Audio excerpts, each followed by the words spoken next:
Introduction. Day trading, as the name implies, is when you buy and sell financial investments during the day and clear your outstanding trades before you close the market. The primary objective is to make quick profits from any price increase or decrease that happens in a single trading day. When the stock market opens, any news that is released later on may carry the opening price of a financial instrument on the next trading day.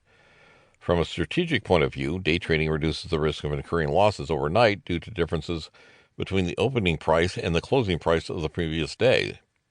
Stocks, shares, futures, and currencies are the most actively traded financial instruments of the day. The most vital issue that a student of day trading has to comprehend is that whereas it may be profitable, it is also terribly risky. Current statistics show that 70-90% of all day traders suffer losses in their businesses. Such numbers are almost as high as those associated with gambling losses and are a clear indication that day trading is not intended for amateurs who are trying to make it big in a short time. Honestly, there are very few individual investors who have space, cash, or temperament to cope with day-to-day trading losses. If you're seriously thinking about becoming a day trader, here's some necessary advice about the profession that might benefit you. The funds you need.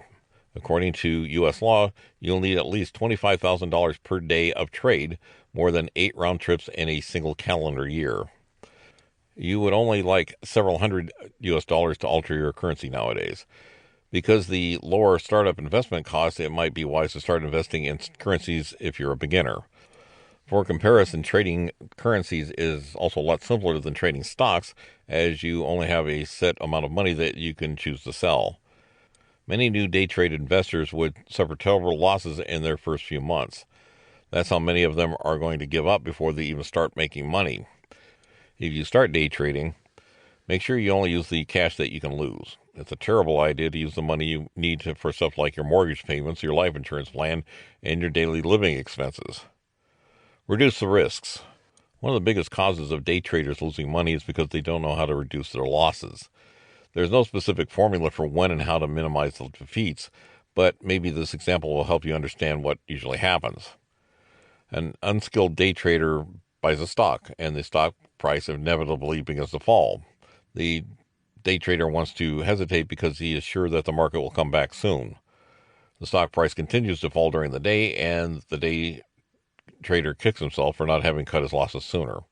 At the closing time of the trading, he tells himself that he has no choice but to hang on to the stock. In the night, negative news is coming out of the stock, making the opening price of the capital even more spiraling down. Today, the dealer is much less wealthy than he would have been if he had cut his losses when the price first started to fall. Day trading isn't the same thing as buying. Day traders do not invest their money in financial instruments, at least not in the classical sense. We usually check the prices of shares that are going up or down. The goal is to ride the wave and to secure a place before the movement begins to move in the other direction.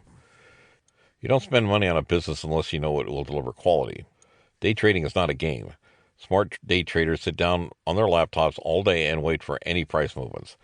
Nothing is soothing or fun about watching price fluctuations and ticker quotes. If you don't have the time for this, it's probably better to find another way to make extra money. To keep listening to this audiobook, I've left you a link in the description so you can do it at no cost thanks to Audible's 30-day free trial.